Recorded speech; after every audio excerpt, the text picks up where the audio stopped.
Ito ho yung lagi ko ring binabanggit na bioslurry. Ito po ho yung byproduct ng biodigester natin.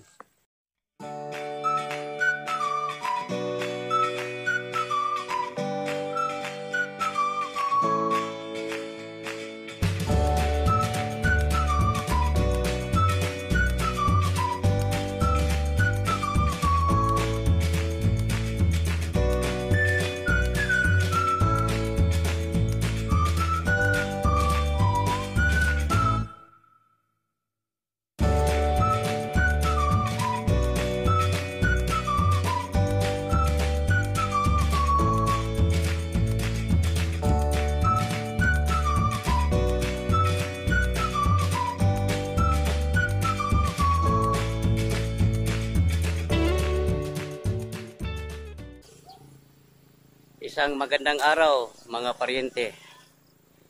Ito na po yung update natin sa ating ampalaya mga paryente. Gumapang na sila.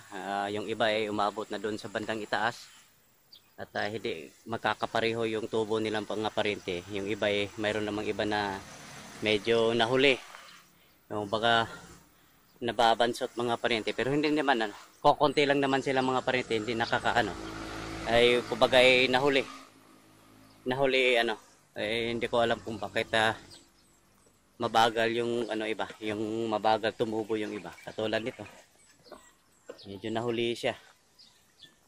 Mayroong may ilan mga parente nakikita ko may nahuhuli, pero makakahabol pa naman pang mga parente kasi ay katulad nito mga parente kaumpisa lang ng gumapang. Pero may ilan lang sila mga parente na medyo nahuli. Pero karamihan ng mga parente, umabot na doon sila sa bandang itaas. Kagabi nga pala mga parente, meron ho tayong nakipag-meeting ho tayo doon sa isang farm technician. Mayroon siyang bagong produkto na inintroduce.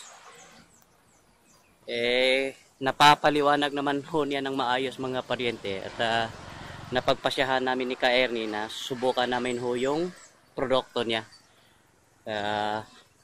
Mayroon ho siyang pang pesticide mga paryente, insecticide, pesticide.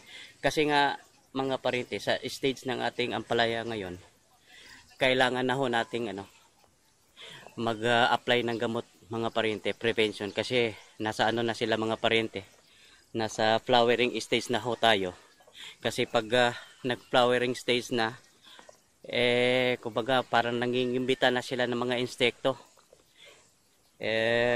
Mabango na raw sa insekto pag nag-umpisa ng mamumulaklak. Kaya ho, maganda, nag-umpisa na rin ho tayong gagamit ng mga gamot laban sa mga peste mga parente. Kaya subukan natin ho yung produkto nila. Yung produkto nila mga parente, bago lang. Kaso bago ako nakipag-meeting mga parente, chine-check muna na ako yung yung produkto nila. At mayroon namang nag-testimony na maganda raw ho yung resulta. At tayo naman kailangan na natin ngayon kasi nga mayroon nga tayong pwedeng i-apply mga parente, yung mga ginagamit sa mga farmers. Kaso nga lang mas maigi yung may mag-guide sa atin. At saka nangako naman yung yung farm technician na yon na gagabayan ho tayo sa darating pa natin mga crops. Kasi nga ho mga parente, hindi lang ang palaya ho yung balak nating itanim. Marami ho tayong crops at mabait naman yung technician na yon mga parente, kasi matagal na rin daw siyang maliit pa raw siya nagsasaka ng mga parente. Kaya sabi niya, gagabayan daw tayo. At tayo naman magpapasalamat sa kanya. Kasi hindi lang ang palaya nga ho yung crop natin. Ito ho yung pinaka main crop natin, yung ampalaya.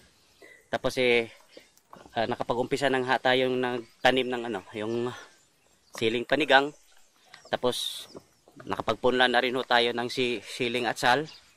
At inihanda na rin ho natin yung plot natin para sa okra.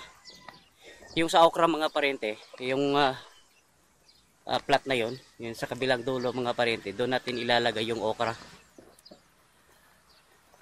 Ayan. Tatapusin pa ho yung paglagay ng mulching mga parente kasi kahapon nag-umpisa sila ng latag ng plastic mulch. At ngayon araw na ito, tatapusin nila. Ang gagawin natin mga parente, yung okra natin, direct seeding na lang ho natin. Kasi nga ho, wala na tayong mapaglagyan doon sa yung nursery natin, punong-puno ho yun.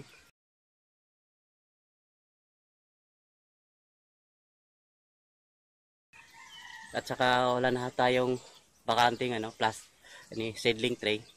Saka ito namang ay okra. Medyo palaban ito, medyo matibay. Mayroong yung tips, binigay yung nakamiting natin kagabi kung paano yung mga ginagamit nilang technique para mag-direct seeding para hindi ho pag maulan na ng malakas, hindi ho maaanod yung basta may binigay siya mga maraming tips mga parente at ayun naman ay nagpapasalamat. Ito na po kasi nakikita ho ninyo ang laki-laki ng lupang inahanda natin. Tayo po ay sobrang nahuli ho tayo sa paghahanda ng mga seedlings natin. Sa tulong ho kasi ng rotivator natin mga parente, madali lang siyang nagawa yung mga plat. Kita nyo naman mga parente At sa pulidong-pulido pa ho yung ito ho yung kagandahan ng rotivator. Madali pa, saka pulidong-pulido, tuwid na tuwid mga parente. At ito naman po mga parente, yung siling panigang natin na sabi ni Ka Ernie, marami din daw hindi nagtutuloy. Gawa siguro ng sobrang init. Kaya kagabi kinonsulta rin namin sa yung sa farm manager, farm technician na yun. At sabi niya kailangan daw ho yung bago maglilipat tanim, mas maganda rin daw ho yung dadaan talaga ng hardening. Yung banggit ko dati mga parente na hardening, bago siya ilipat tanim, idadaan mo na ng ilang araw, 3 hanggat 5 araw.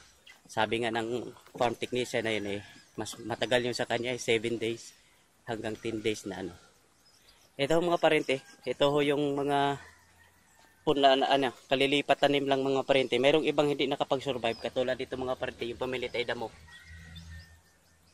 Kasi napansin ni Kyle sa sobrang init daw, hindi nakayanan. Yun din ho yung yung pangamba ko noon mga parente.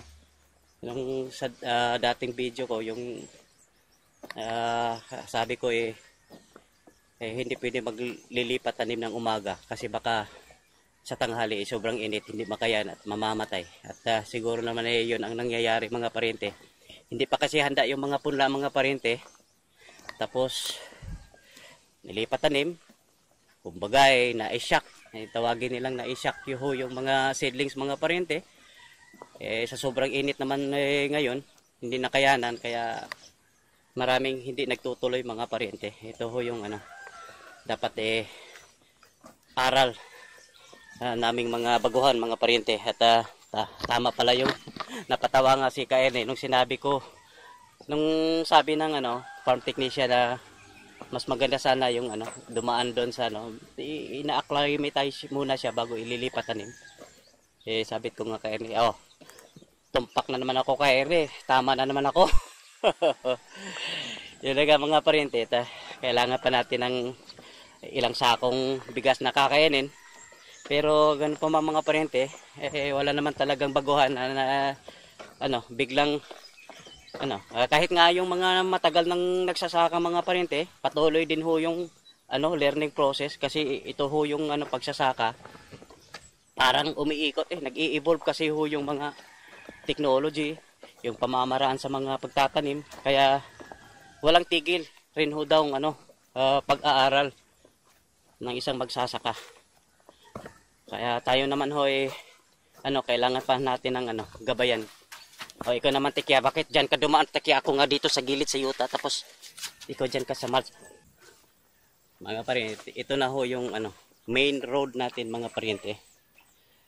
Ah, ang ginawa namin mga paryente, naglagay muna kami ng parang harang sa tigiliran mga paryente kasi yung lupa na ito mga paryente, malambot. Mas maigi na ho yung may harang sa tigiliran para kung sakaling pag gumalaw ho yung lupa kasi napakalambot nito mga paryente. Mukha lang siyang kasi ito yung tuyo. Pero pag naulanan ito mga paryente, malalambot itong mga lupa nito mga paryente. Kaya kung sakaling gagalaw man ho yung lupa, tapos may harang tayo sa tagiliran, hindi siya masyadong kumbaga hindi magkakrak. Kasi may harang sa tagiliran, pag galaw niya, hindi siya magtutuloy yung galaw ng lupa sa gilid. Mga paryente, ito rin ho yung isang problema ko mga paryente. Ito ho yung mga natirang puno ng niyog, ng mga pinuto na niyog. Ito, yung mga sa bandang puno na mga paryente. May tatlo ho kaming option nito mga paryente. Yung unang option namin, ipapahukay namin ito gamit ng isang backhoe. Ang problema mga paryente, mayroon nga tayong backhoe doon sa kabilang yung problema ko yung pagdadala rito.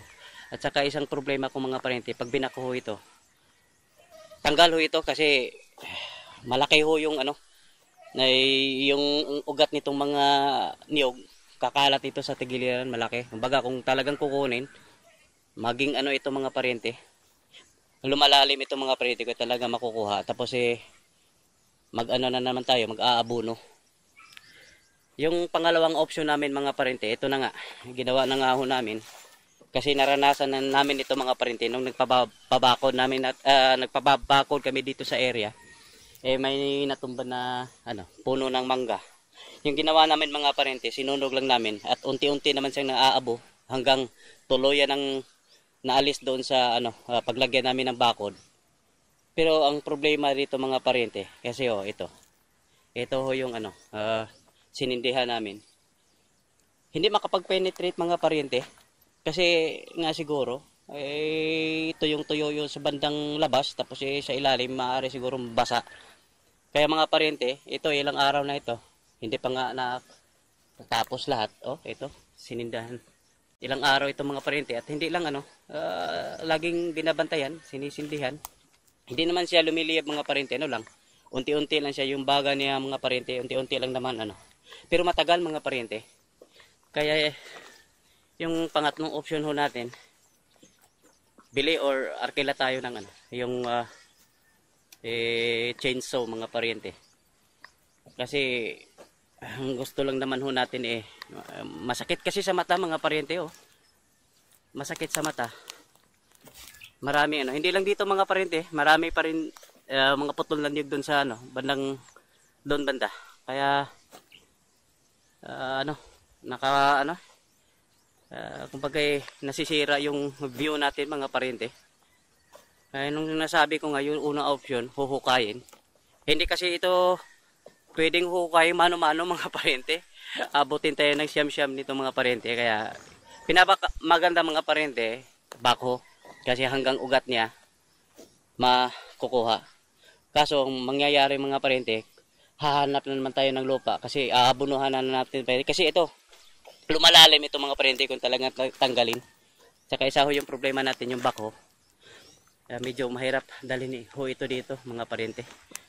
Kasi kailangan na ito isakay mga paryente. Kasi ho yung backhoe, hindi po pwede yung patatakbuhin ng malalayo mga paryente. Hindi siya disenyo na patatakbuhin ng malayo. At saka baka naman masisira yung daan mga paryente.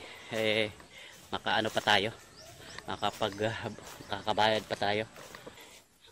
Ito na rin ho yung pinapagawa natin na yung tangke ng tubig ng lagon. Gagamitin natin sa pag patubig doon sa area nito. Ito, natigil mo na yung trabaho mga paryente kasi wala pa ho yung plywood. Hindi pa dumarating yung plywood. At saka wala, sandali lang ito pang paryente kasi hindi naman ito lagyan lang naman ito ng yung HDPE sheet mga paryente, yung plastic. yung nakikita niyo yung itim na yan, matitibay yan mga parente.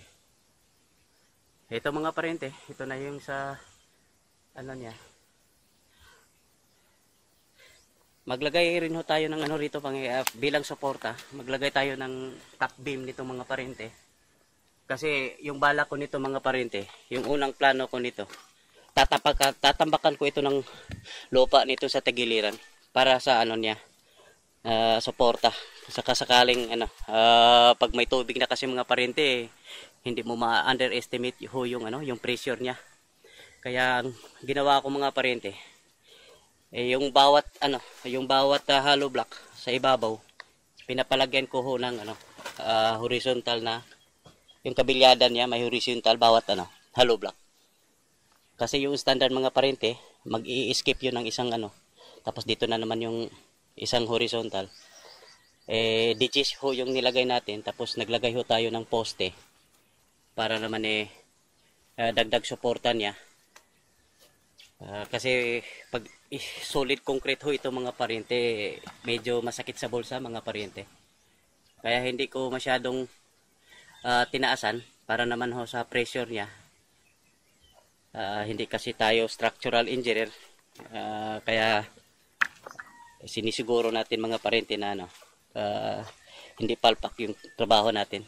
Kasi masasayang lang yung oras na tao plus pera, materyales. Pero sinisiguro ko naman ito mga parente na mukhang ano, gagana ito mga parente, hindi ito ano. Kasi yung mga poste niya hindi ko masyadong pinapalayo. Tapos maglagay ho tayo ng 3 beam dyan sa ibabaw.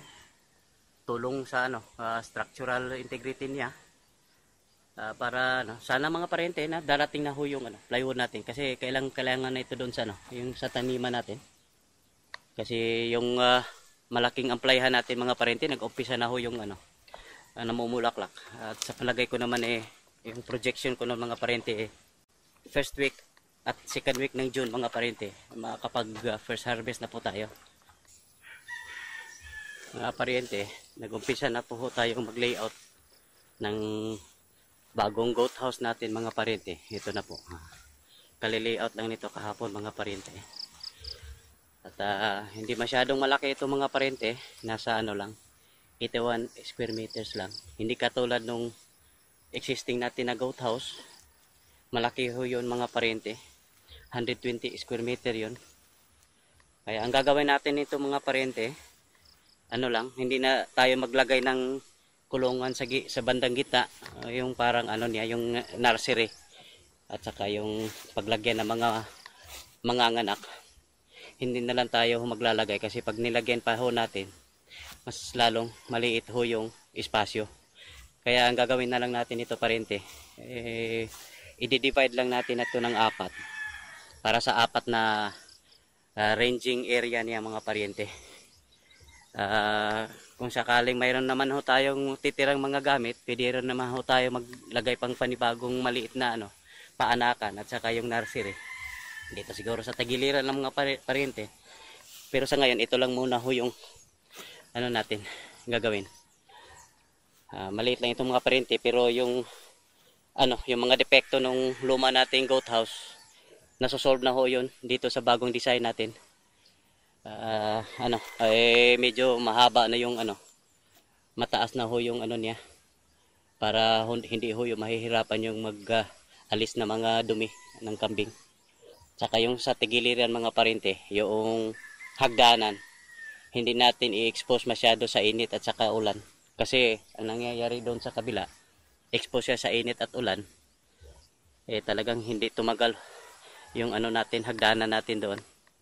Yun mga parente, isa lang sa mga ano. At saka maglagay tayo ng ano, yung bubong nito mga parente, maglagay ho tayo ng ano, yung monitor type. Kumbaga may ano siya, breather, yung mga mainit na hangin doon lalabas sa ibabaw. Malaking tulong din ho yun mga parente. At saka mga parente, ito na ho yung mga poste na inalis natin doon sa dati nating bakod. Ito ho yung gagamitin natin mga parente pagbabako dito sa kambingan natin, pati na rin ho yung ano, yung sa free range natin. Ito, marami itong mga parente, marami pa itong mga parente. Meron pa doon sa ano, hindi pa inalis namin ho yung bako doon kasi protektahan nga namin ho yung crop natin sa mga kambing. Eto, marami pa ito mga parente. At pagsabayin na rin natin mga parente yung paggawa ng atin. Kasi ililipat ho natin yung pre-range natin dito banda. Ang gawin ko mga parente, pagsabayin natin habang gumagawa ng doon, bahay ng kambingan, dito rin ho, mag-umpisa tayong maggawa ng free range natin.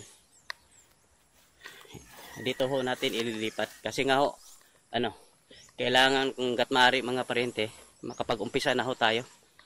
Maka full blast na ho tayo makapag-operate. Kumuha nga ako ng isang skilled mga parente. Isang mason lang atong hina-hire natin kasi isa lang yung skill natin dito mga parente. Maliban yung sa nagdadala kay Yoy, bali dalawa lang sila rito. Pero si Yoy naman baga siya yung forma natin dito. Palipat-lipat lang siya mga parente kasi marami ito tayong ginagawa rito. Kaya kailangan ko ng isang skilled worker na makapag-umpisa rito sa free range natin. Mga parente, ito ho yung lagi ko ring binabanggit na bio-slurry. Ito po ho yung byproduct ng biodigester natin. Ito ay galing doon sa kabilang farm mga parente at dito natin pinapag-imbak mga parente. Sa ngayon mga parente, hindi pa po ito pwedeng gagamitin. Kasi basang-basa pa siya mga parente at hindi pa masyadong natutuyo. At delikado ho ito mga parente, baka mayroon pa ho itong mga pathogens na nakakasira ng ating mga crops. Dito lang natin itatambak mga parente para kung sakaling gagamitin na natin within reach lang mga parente. At tuloy-tuloy ang pagdala nito sa mga bio-slurry natin mga parente. Ito rin po isang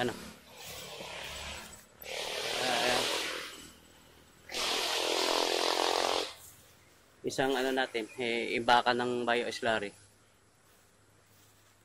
Marami pa ito mga parente.